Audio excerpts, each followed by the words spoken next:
My name is Laura Foley. I am the cheater of Death by PowerPoint. Let us start by looking at the before slide, then we'll look at the after slide, and I will let you know why I made the choices that I did.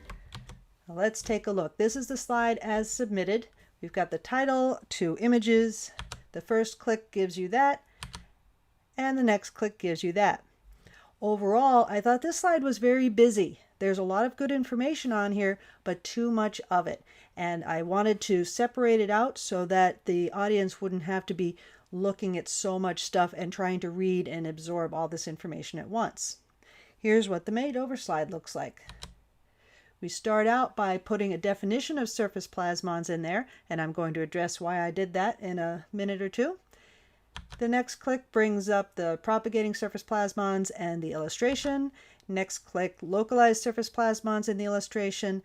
The next click goes to the second slide, and underneath the propagating surface plasmons is the explanation, or rather the application and characteristics.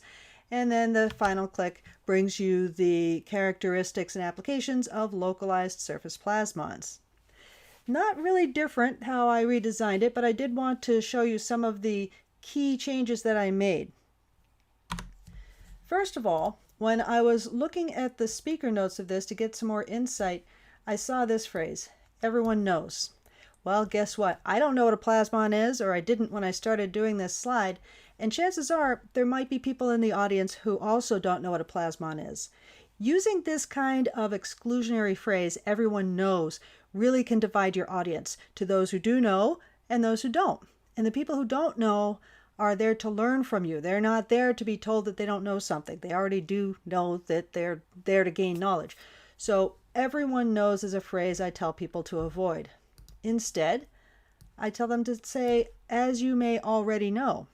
This is a great phrase because it addresses the fact that there are people in the audience who already know, and it also addresses the fact that there are people in the audience who might not.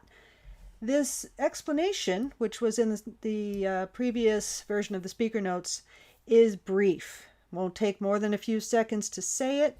It's repeated here on the slide so that people can read it very quickly.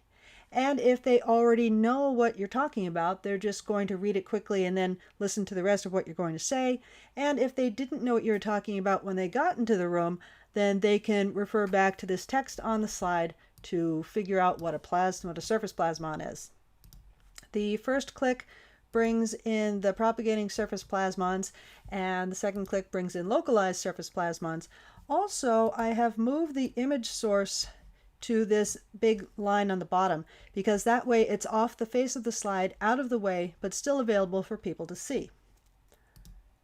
Then on the second slide, I remove the surface plasmons definition, and then these propagating and localized surface plasmon images go to the top. Then on the clicks, this one doesn't come in on a click, this one comes in after previous with these other things tailing along with it, and that will come in without any clicks at all. And then this will come in on a click. In my speaker notes, I don't know if you noticed this, I actually type the word click when I'm supposed to click because it helps me remember what to do. Another thing that I did on this slide was on everything that's on the left here under propagating surface plasmons, the headings are green, so that shows that they are grouped together. And for localized surface plasmons, everything is on the right and the headings are in blue, and that shows that they are grouped together. Thanks very much for watching this video. We'll do another slide makeover so that you too can learn how to cheat death by PowerPoint.